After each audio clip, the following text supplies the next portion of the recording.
It's 2:37 a.m. You lean over the crib, softly whisper their name. Nothing, no eye contact, no smile, no reaction, just silence. Yesterday they laughed when you walked in the room. Yesterday they reached for you, and now it feels like they're somewhere else, and a thought creeps in, the one no parent wants to say out loud. Did I do something wrong? Are they slipping away from me? Is this how autism begins? Most people will tell you, it's just a phase. But what if I told you, this moment, this exact silence is one of the most intense neurological transformations your child will ever experience, and misunderstanding it could change how you respond to your child forever. Before we go deeper, tell me in the comments, have you ever felt like your baby suddenly disconnected from you, even for a moment, because what you're about to learn will completely rewire how you see that silence? Let's start with the most common explanation: they're just tired. They're being moody. Babies do random things. It sounds comforting. It's also dangerously incomplete, because here's the truth. Your baby's brain is not random. Every pause and every withdrawal, every moment of silence is part of a deeply structured neurological process. Another fear many parents silently carry. What if this is a developmental delay? Now let's be clear. Sometimes reduced responsiveness can be a sign worth monitoring, but in most cases what you're witnessing is not regression, it's reorganization. And to understand that, we need to step inside your baby's brain. Imagine this. Your baby's brain is not a finished machine. It's a city, being built at lightning speed. At birth, there are more neural connections than the brain will ever need. Billions of pathways, messy, redundant, overlapping. Now here's where it gets shocking. Around certain developmental windows, the brain begins a process called neural pruning. Think of it like this. Not destruction, but refinement. Unused connections eliminated, weak signals silenced, efficient pathways strengthened.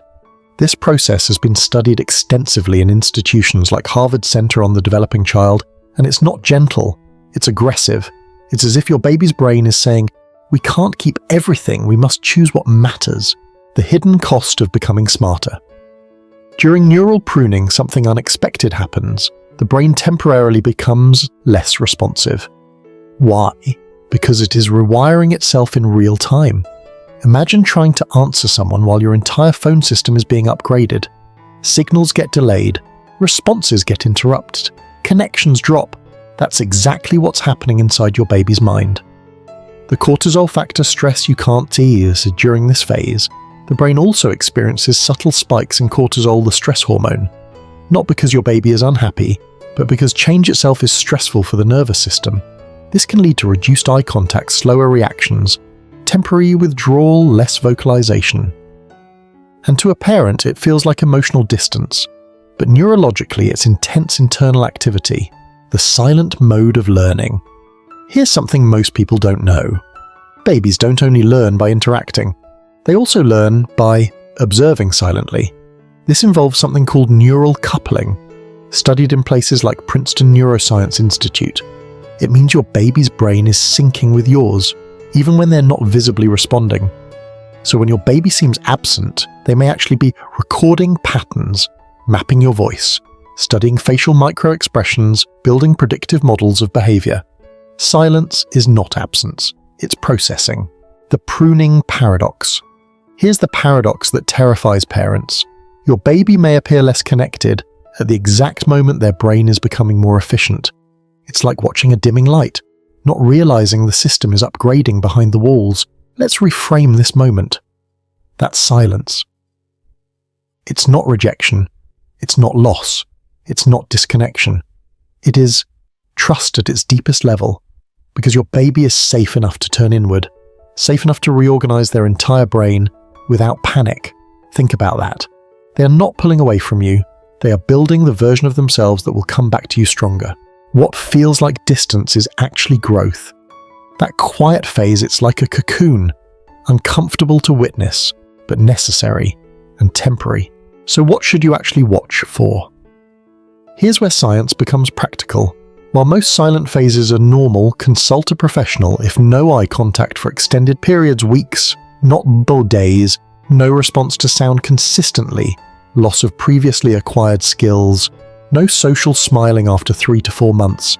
These are not reasons to panic, but signals to explore what you should do instead. During this phase, stay present, keep talking softly, maintain gentle eye contact, avoid overstimulation. You're not fixing your baby, you're supporting a brain under reconstruction. You're witnessing something extraordinary. Not just growth, but the construction of consciousness itself, right in front of you. Before you leave, tell me in the comments, have you ever mistaken your baby's silence for something scary, and how did it make you feel?